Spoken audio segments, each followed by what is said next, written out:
One of the most brilliant and underrated storylines in WWF history took place in 1990, when Bobby the Brain Heenan began targeting the Big Boss Man with a string of jokes, not about his wrestling ability or career, but about something much more personal, his mother. At a glance, that might sound crass or juvenile, but what made the storyline so effective was its execution, timing, and the classic slow burn that elevated a mid-card feud into one of the most memorable arcs of the era. Heenan, as always, was at his best, a master antagonist with a razor-sharp tongue. His jabs at the Big Boss Man's mother weren't just random insults. They were delivered with a kind of smarmy, almost gleeful cruelty that made the audience hate him more with every passing week.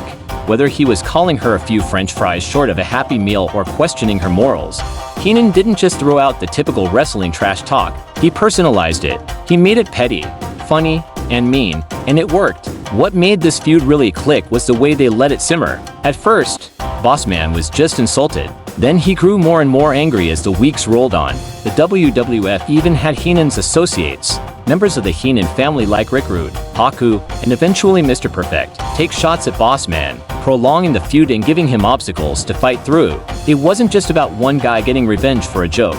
It was about honor, respect, and building a path to redemption. And when Bossman finally got his hands on Heenan, even if just briefly, the crowd erupted. That release of tension had been building for months. Heenan was finally forced into the ring in a rare moment, facing the consequences of months of antagonizing Bossman. It wasn't about having a 5-star wrestling match.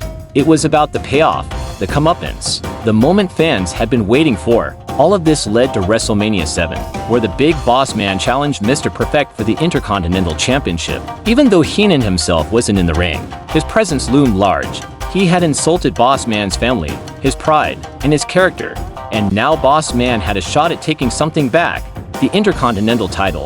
That match, while not a technical classic, was loaded with story. Every punch Boss Man threw felt like a receipt for months of mockery. Every near fall had meaning. What's beautiful about this storyline is its simplicity. It wasn't about complex authority angles, swerves, or contrived shoot promos. It was just a personal grudge rooted in disrespect, and they let it grow. They let the crowd get emotionally invested.